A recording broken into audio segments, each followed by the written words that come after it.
Sedotnya ayam, lembutnya ikan dalam satu gigitan.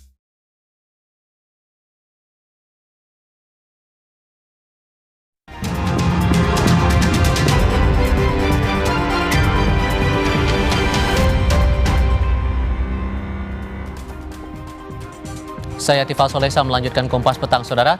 Polda Metro Jaya mengungkap materi konsultasi yang dilakukan Komandan Satuan Siber TNI pada Senin kemarin atas dugaan tindak pidana yang dilakukan founder Malaka Project Ferry Irwandi.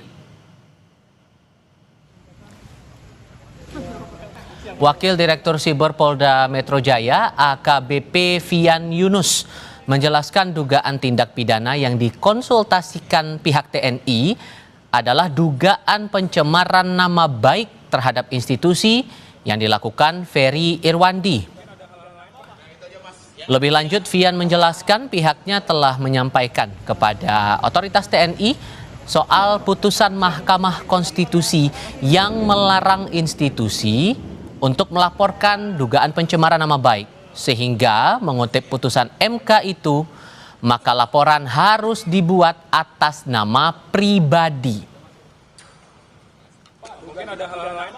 Dari sisi, kan menurut putusan MK kan, institusi kan nggak bisa melaporkan, harus pribadi kalau pencemaran nama baik. Kalau hasil koordinasi kemarin, Pak, tindak pidana yang diadukan oleh pihak TNI itu apa sih Pak sebetulnya?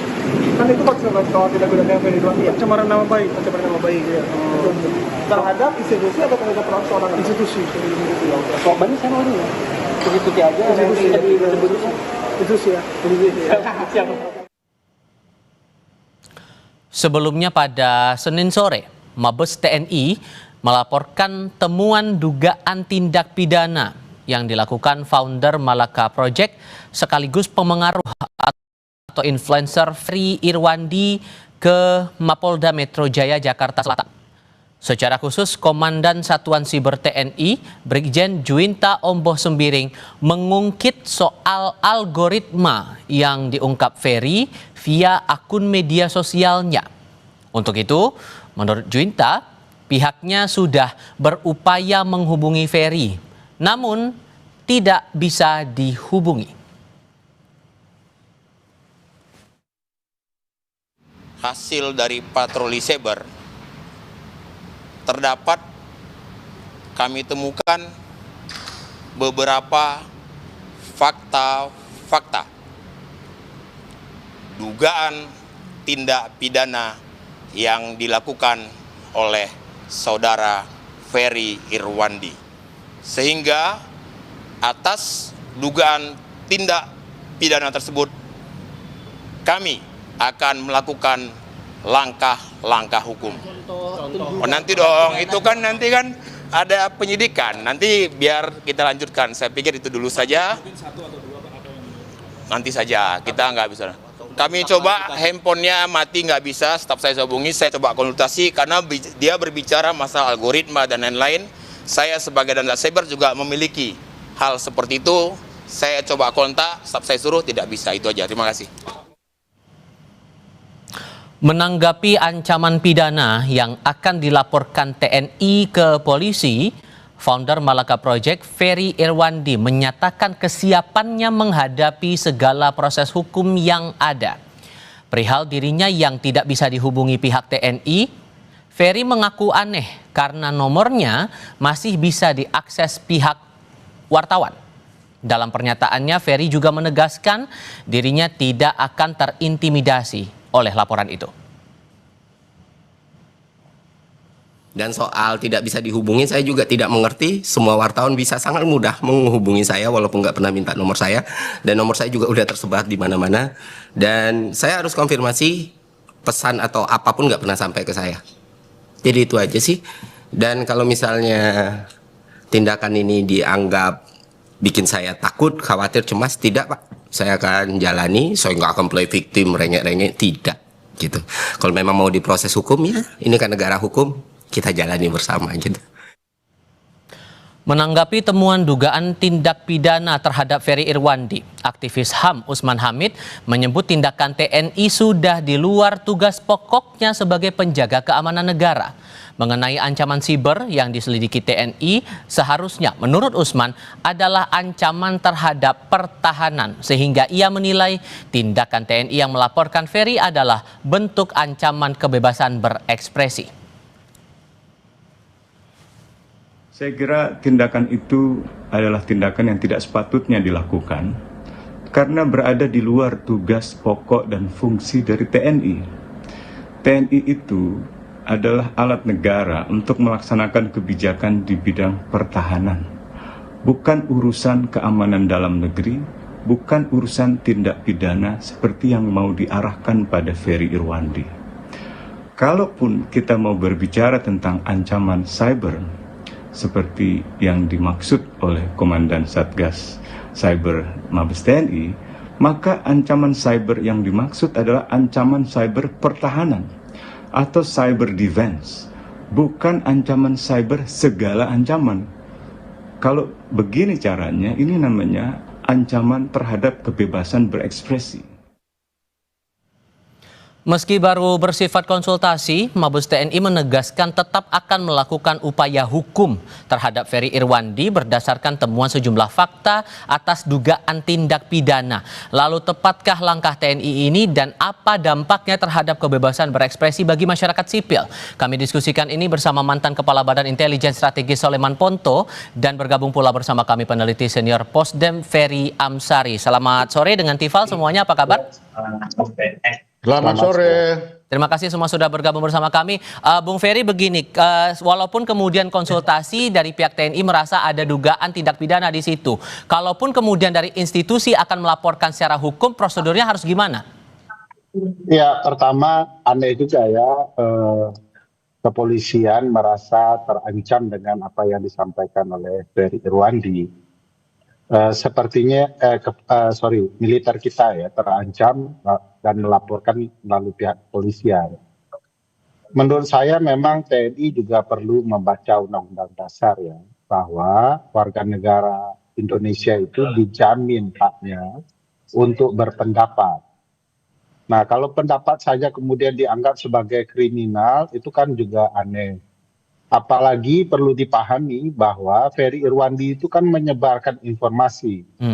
Penyebaran informasi seperti itu dilindungi di pasal 28F Undang-Undang Dasar 1945 bahwa setiap orang berhak memperoleh informasi, menyebarluaskan informasi itu dalam berbagai media yang mereka miliki. Itu kata Undang-Undang Dasar.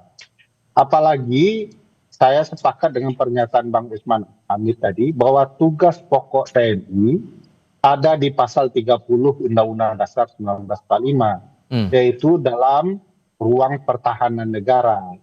Nah, ruang kemudian sipil itu sama sekali tidak boleh disentuh oleh militer. Militer tidak boleh kemudian dalam konteks kemerdekaan berpendapat warga negara, melaporkan warga negara itu kepada kepolisian, untuk kemudian dijadikan kriminalisasi. Bagi saya ini kriminalisasi terhadap warga negara, bukan urusan TNI untuk sektor keamanan ya. Urusan TNI itu sektor pertahanan. Nah, Pak Soleman juga ada pernyataan dari Bung Usman bahwa ini sudah di luar dari tupoksinya TNI soal urusan pertahanan dan keamanan negara. Kalau menurut Anda? Oke, begini.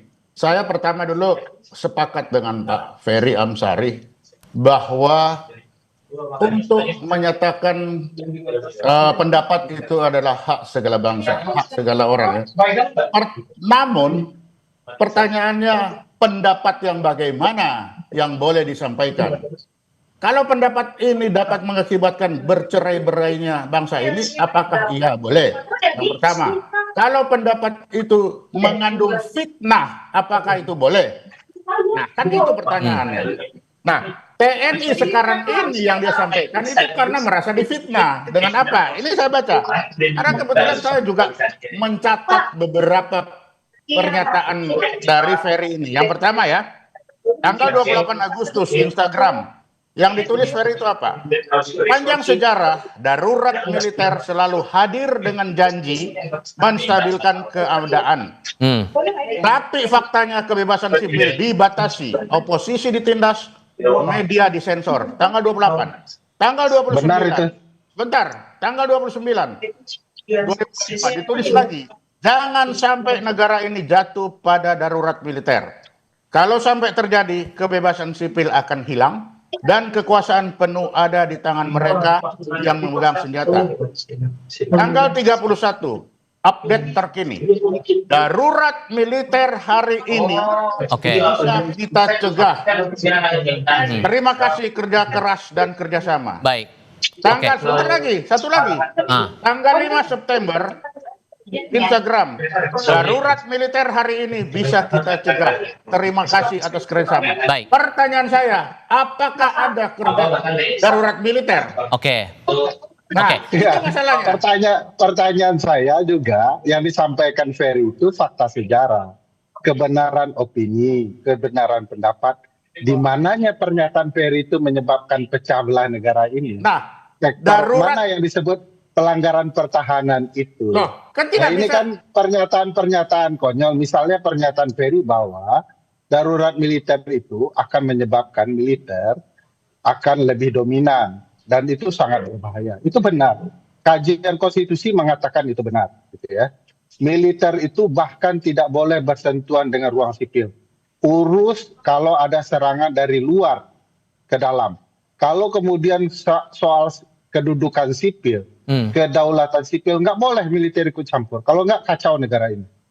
Jadi pernyataan-pernyataan Ferry itu benar, fakta semua itu. Secara keilmuan maupun secara kesejarahan. Bentar, Pak. Bukan itu kan pendahuluannya. Yang jadi masalah itu di sini disebut darurat militer hari ini kita bisa cegah. Pertanyaannya di mana darurat militer itu? Ya kalau tidak ada nggak darurat militer? Ya kalau tidak terjadi darurat militer, berarti ya tidak ada permasalahan dengan pernyataan Ferry. Apa masalahnya? Nggak, masalahnya dia menuduh bahwa ada darurat militer. Masalahnya militer tersinggung bahwa darurat militer itu adalah urusan militer. Itu yang salah, militernya yang salah. Jadi militer merasa darurat militer itu hanya urusan militer, itu urusan sipil juga. Oke, sorry, saya harus potong di situ karena biar kita harus jelas juga nih mengukur mana yang bagian untuk menjaga pertahanan dan keamanan negara. Kalau menurut Anda, Pak Soleman, bagian mana yang harus dijaga bagian itu? Ya itu tadi pernyataan-pernyataan bahwa darurat militer hari ini sudah kita bisa tiadakan. Pertanyaannya mana darurat militer? Pak Soleman, siapa yang mengadakan darurat militer? Emang militer yang mengadakan darurat militer? Ya pelaksananya kan darurat militer kan tentara. Itu yang Anda salah. Penentu kedaulatan darurat militer itu adalah melalui presiden. Presiden itu presiden sipil. Jadi kalau kemudian yang disalahkan tidak terjadi darurat militer, itu ya presiden. Nah, kenapa militer yang tersinggung? Loh ya jelas Pak, kan ada darurat sipil. Ya memang ada darurat militer, kan itu. Pak Sulaiman, sejak kapan penentuan darurat militer itu adalah kejahatan? Lah, kan dibilang kejahatan, di situ dibilang. Ya sejak sekarang saya bilang darurat militer gagal. Emang itu kejahatan? Lah darurat sekarang dia bilang hari ini kita pertanyaannya mana ada darurat militer, kan itu masalahnya. Ya, kalau tidak ada darurat militer, ngapain militer tersinggung? Saya coba tengahin dulu nih. Karena begini. Ya itu kan menuduh militer.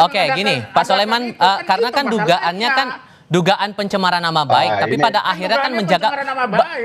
Sorry Pak Soleman, begini. Pencemaran nama baik siapa Pak Soleman? Ya tentara Bapak salah tuh. Baik, Pak Soleman, saya mau bertanya nih, karena kan sekarang dugaannya adalah pencemaran nama baik institusi, tapi kemudian ada kaitan dengan masalah pertahanan dan keamanan negara. Jadi yang mana yang benar nih sebetulnya? Bagi saya itu tadi bilang bahwa tentara itu karena disebut bahwa itu seakan-akan ada di situ. Ini negara kita kan hanya melihat kalau ada kudeta militer ya tentara, iya sudah pasti ini ada tentara ya disitulah. Ini salah lagi nih. Nah gimana tuh Bang? Ini salah paham. Jadi darurat militer itu bukan pernyataan kudeta tentara. Jadi salah tuh Pak Sulaiman. Darurat militer itu memang diatur juga kalau kemudian negara memang dalam keadaan tertentu yang perlu diumumkan darurat militer. Very benar, dalam fakta sejarah darurat militer itu lebih banyak menghilangkan hak-hak sipil. Pernyataan bahwa sekarang berhasil mencegah darurat militer itu biasa saja. Oke. Jadi karena presiden lah yang akan menentukan sebagai penguasa tertinggi mau darurat sipil kah, mau darurat militer kah. Oke. Jadi harus dipahami ini baik-baik konteksnya. Oke. Tidak ada itu menyinggung militer begitu ya. Terakhir, Pak Soleman, begini, karena kan dari pihak Polda Metro Jaya juga sudah menjelaskan bahwa secara institusi tidak bisa disampaikan laporan ini, harus secara pribadi. Kalau begitu, siapa yang dirasa bisa untuk mengadukan dugaan pencemaran nama baik itu menurut Anda, Pak Soleman? Ya silakan aja tanya, kan Polda lebih tahu masalah hukumnya. Kan di situ. Kan sekarang tentara itu hanya membawa ke Polda ini ada begini. Bagi kami itu adalah pencemaran nama baik. Ya silakan bagi Polda seperti apa urusannya dia. Bung Ferry gimana Bung Ferry? Tapi ini untuk diketahui, bagi tentara itu adalah pencemaran nama baik. Kalau dianggap tidak ya terserah. Oke, Bung Ferry. Singkat saja Bung Ferry, terakhir. Kan begitu. Delik pencemaran nama baik itu delik terhadap orang. Nggak mungkin juga nama baik itu nama baik institusi itu nggak ada. Karena institusi merasa terhina, lalu institusi menjelaskan di depan pengadilan kami institusi militer merasa terhina, nggak ada. Institusi itu bukan manusia. Oke. Jadi jangan dibawa ke perasaan, itu salah betul di dalam konsep pemidanaan. Oke, Bung Ferry, Pak Soleman Ponto, terima kasih banyak sudah berbagi pandangan bersama kami. Selamat sore semuanya. Ya. Terima kasih. Diskusi lain akan hadir sebentar lagi. Keputusan Presiden Prabowo merombak Kabinet Merah Putih lahir dari evaluasi kinerja pembantunya. Benarkah begitu? Teka-teki reshuffle dadakan. Ini akan kami bahas sebentar lagi.